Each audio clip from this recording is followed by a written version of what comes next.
Mailbag Q. Do you think Jeff Bassa can be better than Noah Sewell this upcoming season? So Noah Sewell's a player that in retrospect, I don't think Oregon fans quite remember how good he was. In that weird COVID year in 2020, he was quite literally the best player on Oregon's defense. It felt like he was making every single tackle. When Noah Sewell had what was viewed as a down year, at least in the interactions that I had with Oregon fans and kind of the discussion around him, he still made second team all Pac-12. Jeff Bassa just had his best season, and Noah Sewell had, I think, 1 or 2 first team selections. Jeff Bassa just had his best season as a college football player, by far, not even close. Second team all Pac-12. So I think these guys coming out of high school had very different profiles. And I think Jeffrey Bassa is so important to what Oregon is going to try to accomplish on defense this year for 3 reasons, actually. Number 1, he's going to have the headset on his helmet, in his helmet. So he's going to relay the defensive play calls and, hear from Tosh Lupoint, Dan Lanning, everybody, and get everything situated, right? Quarterback of the defense. That's the first reason. Second reason, the linebacker depth is not insanely good. I don't think it's a glaring issue because you have Devin Jackson as a number 3, and he might have the highest ceiling of any of these guys playing linebacker. But it's not as if I feel like Oregon goes 5 deep at that position. Connor Soley came in from Arizona State where he was, mostly a special teams guy, and last year he was, mostly a special teams guy. I don't have high hopes or expectations for him. Maybe he surprises me, but I don't think he's going to be a major player in that linebacker room. I think Devin Jackson as a number 3 is really good. I think the number 2 backup linebacker spot next to Jackson is pretty up in the air. You could see a guy like Jerry Mixon or maybe a true freshman slides into the mix. I don't know.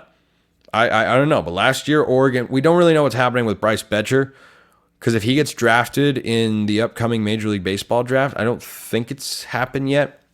But if he goes that route, then he might not be back to play football. Like that's still, last I'd heard anyway, is not something that has been decided. So those reasons, along with the playmaking that Jeffrey Bassa is capable of, and Oregon's defense last year, I wouldn't say had a bunch of disruptive guys outside of the defensive front.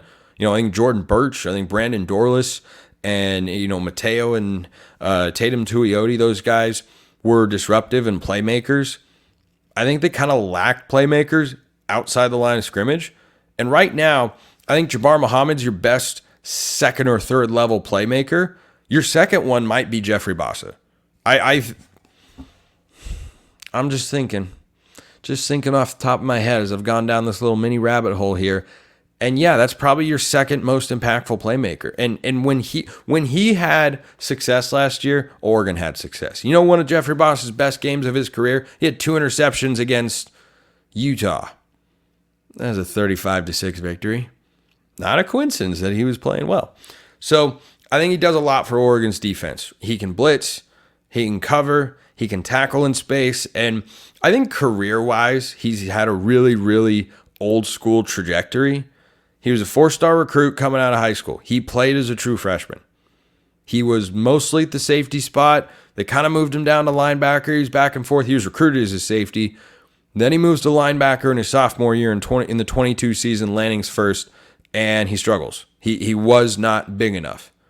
But he stays around, doesn't hit the portal, hits the weight room, shows up way bigger, and has an all-conference season, and he decides to stay for a 4th year. So Noah Sewell was, I want to confirm this real quick, he was taken by the Bears in the number 148 pick in the draft. What is that? What is that round was? What are the 32 NFL teams? I just wanted to round 5. Okay.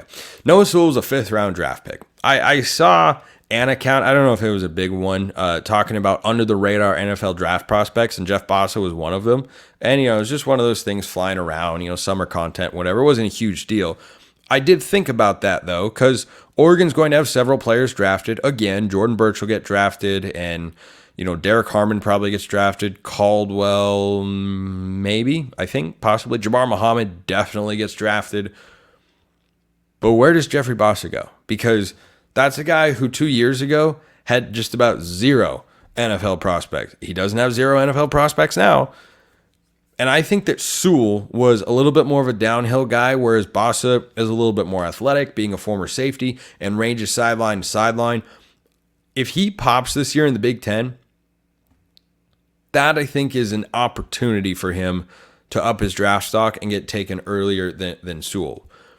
But can he end up being better than Noah Sewell? I don't know that he can. Speaking of the Big Ten and Noah Sewell, remember back to a key 4th and 2 stop in that game in which the run hole was plugged by, drumroll please, Noah Sewell. And I think Sewell had a fantastic career. Wasn't as strong in coverage. Pro Football Focus thought he was a little bit better than, fans or people like me might have thought over the course of that year.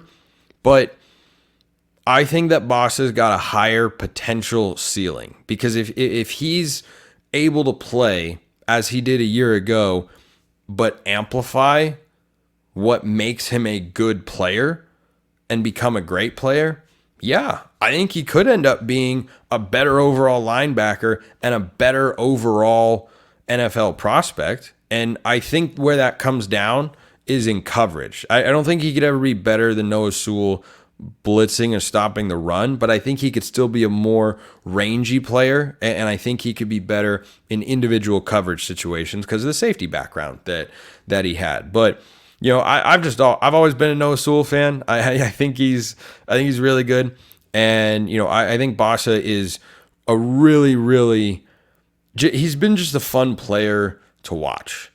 Like, he's been there with Oregon all 4 years. There's no COVID redshirt. Like, everything about him is so traditional, standard, upright, awesome guy. I remember at the Pac-12 championship game, he came to the podium, and I mean, that was not a fun time to be there. And he had such a cool head about it. Like, I could tell. I asked him a couple questions about, what Washington was running, the blitzes not getting home and everything. And he answered them in a way that was, number one, accurate and honest. And number two, that just gave off the impression that he embraces the leadership role.